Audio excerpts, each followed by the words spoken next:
Hi, fourth grade. We are going to think about something new today, and we are going to look at an artist named Pablo Picasso. There are three things for you to look at today. One is some information about Pablo Picasso's life, and that is on the Tate Museum website, and so I included that link for you. The second is a Google Slides of some of his work, particularly his portraits. And then third is this video, and I'm going to talk you through a little bit of a way to create a Picasso portrait. One of the great things about Picasso is he tried so many different styles, so many experiments. He was really talented. He did know how to make art look like real life. But he also loved to explore emotions and feelings. He liked to put different viewpoints of things together in the same artwork. We call that cubism, and you can read about that from that Tate website. One of the artworks on the Tate website is called The Weeping Woman. And I really like that painting, even though it looks strange, because it sort of shows the emotions or feelings when somebody's really sad and things are all jumbled. I think right now our feelings are pretty jumbled with not having school but having online school, and maybe not being able to travel but spending so much time with your family. Things are all sort of confused sometimes, especially right now. And I think Mr. Picasso's portraits really sort of express all of that at the same time. And what a great time to be able to look at his work and relate to it. Okay, so when we think about portraits, portrait is an art word. It means a picture of a person. And Picasso sort of showed one view, but mixed it with another. And sometimes the face looked like this, but maybe the head was turned like this. And so in your portrait, I want you to take your time and draw well, but things don't have to be from the same viewpoint, and things don't even have to be in the right place.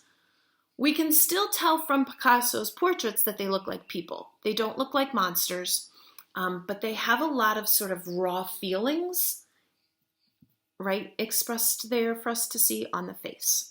Okay. So getting started, I'm just going to jump in with a black marker. If you would prefer to use pencil, that's a-okay too. I'm going to start with the face, but I'm going to include the nose in profile. Oh, let me show you a few samples. And if we were in class, we would be making an artwork like this or like this. Whoops. And then using watercolor to fill them in. Okay. Now again, as I show you this, I don't want you to copy exactly what I'm doing. I'm just talking you through some suggestions. Go back and look at his work. Think about some of his other portrait drawings that you saw. Okay, so I'm starting with the face shape, but I'm going to use the profile of the nose on the side. Profile is the side view. So I'm going to start here with the nose. And then as I draw the face, maybe I'm going to connect it in a different way. Maybe I'm going to have my chin be longer. So did you see what I just did? Before I put my marker on my paper, I sort of thought it out in my brain. So we'll have a long chin here. Now let's think about the eyes. Sometimes his eyes would be facing forward, sometimes sideways, sometimes together. I'm going to have this eye looking out. And then over here, I'm going to tuck this other eye looking at you. You can draw an eyelid. Then you've got your iris and your pupil.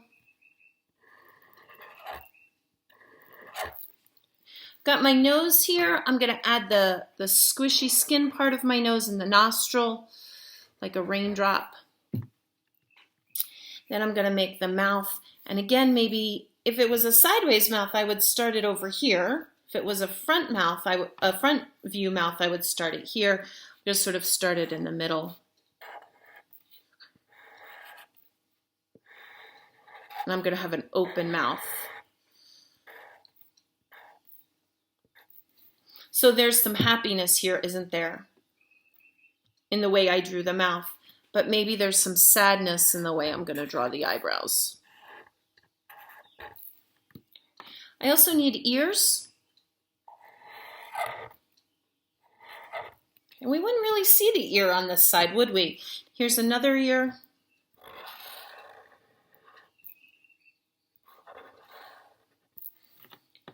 Got a neck. The muscle in the neck.